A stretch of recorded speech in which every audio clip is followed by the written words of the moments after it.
So this, believe it or not, is also a graphite drawing by an artist named Viha Selmans. She's a contemporary artist. She's still alive. She was born in Latvia. She works in the United States now. She's been here for since 1948.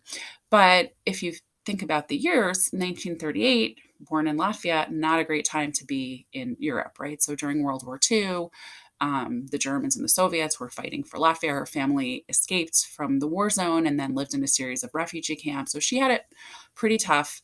Came to the United States in 1948 at age 10. And at that point, didn't really speak English yet. So when she first got here, she was pretty shy. And then her sister became ill. She had tuberculosis. So she had a lot going on. And two of the things that she did to kind of cope with these stresses are two things that I love to do, which are reading and drawing. And she really sort of fell into these. These are drawings are from later in her career, but she really fell into drawing as a way to kind of escape and process and just relax.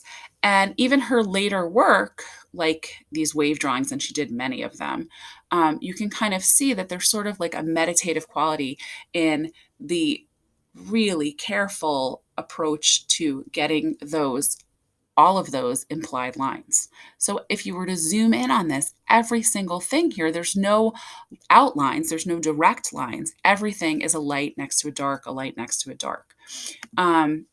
She did a series of drawings of clouds, which are also, breathtaking.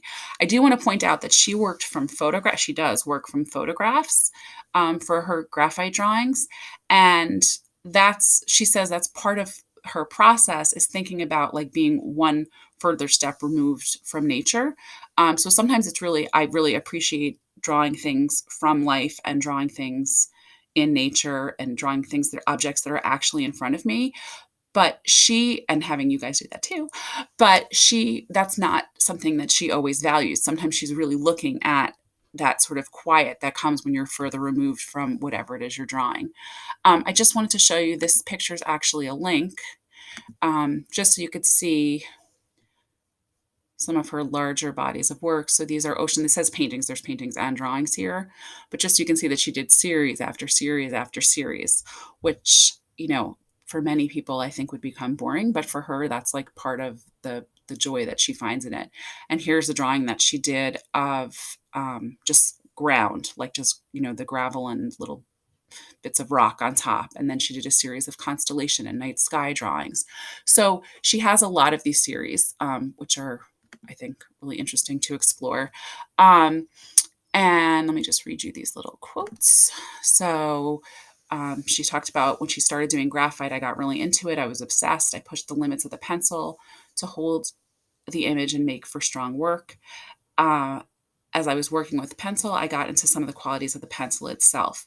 If you already had Miss Manoli's class and you did the black and white pencil extensions, you were working with pencils of different hardness, so a different ratio of graphite and binder, the glue that kind of holds the graphite together.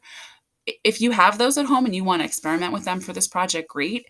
But if you just have a regular number 2 pencil, there's pretty much an amazing range of marks that you can get with that, which we'll see in my other little video. So your assignment for this week is to use shifts in value, like that seesaw effect, to create implied line in drawing. And I'm going to have another video for you where I'm demoing how you can do this. So don't be intimidated by the fact that a lot of the pictures I showed you were highly realistic, because that's not what you have to do this week. That's just because I know that that's something that we as a society really value. So I want to show you where that can take you eventually, but that's not necessarily what you're doing here. If you did Miss Manoli's pencil extension project, then you've already been using implied line. You may not have been using the terminology, but you have some experience with it, which is great. And even if you didn't do that project yet, you'll still, in Miss Manoli's class, you'll still very much be able to do this week's project.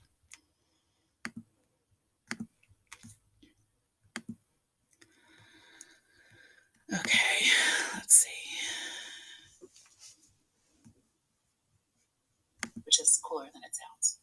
So when you imply something in speaking or in writing, you suggest something without actually saying it, and that's really very similar to what implied line is in art. It's that um, the suggestion of an edge is there, either through a shift in value or through a change in texture or a change in color, which I'm not going to deal with that here because we're going to stick with black and white for today.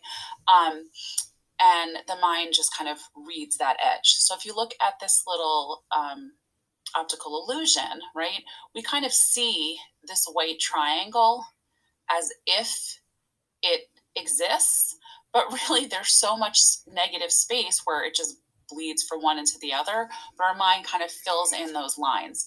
It's like if you're looking at a movie sign and some of the letters are missing, you can probably still guess what the title of the movie is, because our mind just naturally wants to create meaning and create, in this case, those edges. In this picture, let me see if I can make myself go away for a moment. In this photograph by Alfred Stieglitz, the implied edges are all created through value. So we see the silhouette of this hand right against the window because the hand is darker than the light behind it.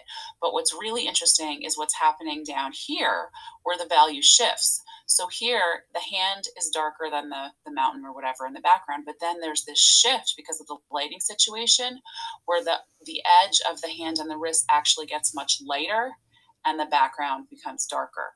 So I always think of implied line as kind of like a seesaw effect, which is why I had a seesaw in the first image, right? So actually, and if I can make myself go away here again, the font that I chose here and the color of the font that I chose here are actually the same.